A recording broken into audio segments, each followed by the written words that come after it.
കൊല്ലത്ത് നഴ്സിംഗ് വിദ്യാർത്ഥി ആത്മഹത്യ ചെയ്തു. ഒച്ചിറ പരബ്രഹ്മ നഴ്സിംഗ് കോളേജിലെ 4ാം സെമസ്റ്റർ വിദ്യാർത്ഥി അഹമ്മദ് നജാദാണ് ജീവനൊടുക്കിയത്.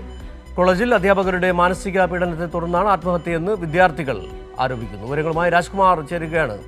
രാജ്കുമാർ, ഏതായാലും വീണ്ടും ഒരു ആത്മഹത്യ, അധ്യാപകരുടെ മാനസിക പീഡനം എന്നാണ് മനസ്സിലാക്കാൻ കഴിയുന്നത്. കഴിഞ്ഞ അഞ്ചരക്കണ്ടി മെഡിക്കൽ കോളേജിലെ BDS വിദ്യാർത്ഥിയുടെ ആത്മഹത്യയാണ് ഏറ്റവും ഒടുവിലായി കേരളം ചർച്ച ചെയ്തത്. വല്ലാത്ത നടുക്കം രേഖപ്പെടുത്തിയ സംഭവം.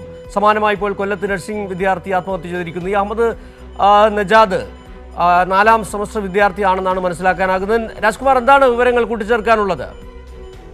ഇത് ഇന്നലെ രാത്രിയാണ് നജാദിനെ സുഹൃത്തുക്കൾ ഇതിന്റെ കെട്ടഴിച്ച് ആശുപത്രിയിൽ എത്തിച്ചെങ്കിലും ജീവൻ നഷ്ടമായിരുന്നു.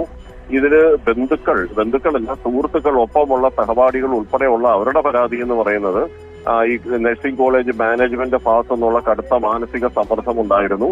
ആ സമ്മർദ്ദം എന്ന് പറയുന്നത് ഈ എക്സാം എഴുതാൻ സമ്മതിക്കില്ല, ഇതിന്റെ ഫയൽ ചെയ്യേണ്ടുന്ന സെമസ്റ്ററിന് പരീക്ഷയ്ക്ക് ഇരിക്കേണ്ടതിന്റെ ഫയലുകൾ സബ്മിറ്റ് ചെയ്യാത്തതുകൊണ്ട് തനിക്ക് എഴുതാൻ കഴിയില്ല എന്ന ഒരു കാര്യം അറിയിച്ചിരുന്നു.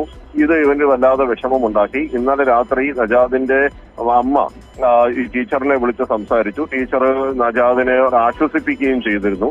പക്ഷേ ഇങ്ങനെ ഒരു മരണം സംഭവിച്ചു. ഇവര് സ്കൂൾ മാനേജ്മെന്റ് പറയുന്നത് ഞങ്ങളുടെ ഭാഗത്ത് നിന്ന് യാതൊരു വീഴ്ചയും ഉണ്ടായിട്ടില്ല, അവനോട് ഇതിന്റെ മുഴുവനും പേപ്പേഴ്സ് ഫയൽ ചെയ്യേണ്ട സെമസ്റ്ററിന് മുമ്പ് ഫയൽ ചെയ്യണമെന്ന് മാത്രമേ പറഞ്ഞിട്ടുള്ളതാണ് അവർ പറയുന്നത്. പക്ഷെ വിദ്യാർത്ഥികളുടെ നിലപാടതല്ല. വിദ്യാർത്ഥികളും സഹപാഠികളും ഈ നജാദിന്റെ സുഹൃത്തുക്കളും ഉൾപ്പെടെ പറയുന്നത് ഈ കോളേജ് മാനേജ്മെന്റിന്റെ നഴ്സിംഗ് കോളേജ് മാനേജ്മെന്റിന്റെ ഭാഗത്തു നിന്നുള്ള കടുത്ത ഒരു മാനസികമായിട്ടുള്ള ഒരു ഹരാസ്മെന്റ് കൊണ്ട് തന്നെയാണ് അവൻ ജീവൻ നഷ്ടപ്പെടുത്തിയെന്നുള്ളതാണ് അവരുടെ നിലപാടും. അതിന്റെ അടിസ്ഥാനത്തിൽ SFIയുടെ നേതൃത്വത്തിൽ ഇപ്പോൾ ഈ നഴ്സിംഗ് കോളേജിന് മുമ്പിൽ അവര് പ്രതിഷേധിക്കുകയാണ്. ഈ നഴ്സിംഗ് കോളേജിനെതിരെ നേരത്തെയും വിദ്യാർത്ഥികൾ ഏതെങ്കിലും തരത്തിൽ പരാതി നൽകിയിട്ടുണ്ടോ? ഇത് ആദ്യ സംഭവമാണോ? ഇതിനു മുമ്പ് രേഖാമൂലമുള്ള എന്തെങ്കിലും ഒരു പരാതി ഉള്ളതായി നമുക്കും വ്യക്തതയൊന്നുമില്ല. പക്ഷെ കുട്ടികൾ ഇതിനു മുമ്പും ഈ പല വിദ്യാർത്ഥികൾ ഇതുപോലെ ജീവനൊടുക്കാൻ ശ്രമിച്ചിട്ടുണ്ടെന്നൊക്കെ ഇവർ പറയുന്നുണ്ട്. പക്ഷെ അക്കാര്യത്തിൽ നമുക്കൊരു സ്ഥിരീകരണം ഇതുവരെ ലഭിച്ചിട്ടില്ല. ഒപ്പമുള്ള ഒരു സഹപാഠി പോലീസിന് മൊഴി നൽകിയിട്ടുണ്ട്. ഇവൻ ഈ കോളേജിന്റെ റൂമിൽ, ഈ പ്രിൻസിപ്പൽ റൂമിൽ നിന്ന് കരഞ്ഞുകൊണ്ട് ഇറങ്ങി വരുന്നത് താൻ കണ്ടിരുന്നു എന്ന് മൊഴി നൽകിയിട്ടുണ്ട്. അത് മാത്രമാണ് ഈ ഒരു മൊഴിയായി അവശേഷിക്കുന്നത്. ഈ നജാദിന്റെ പിതാവ് വിദേശത്താണ്, അദ്ദേഹം ഇങ്ങോട്ടേക്ക് വരണം.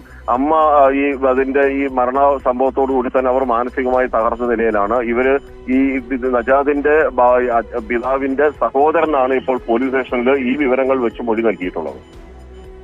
ശരി, രാജ്കുമാറാണ് കൊല്ലത്തു നിന്നുള്ള വിവരങ്ങൾ നൽകിയത്.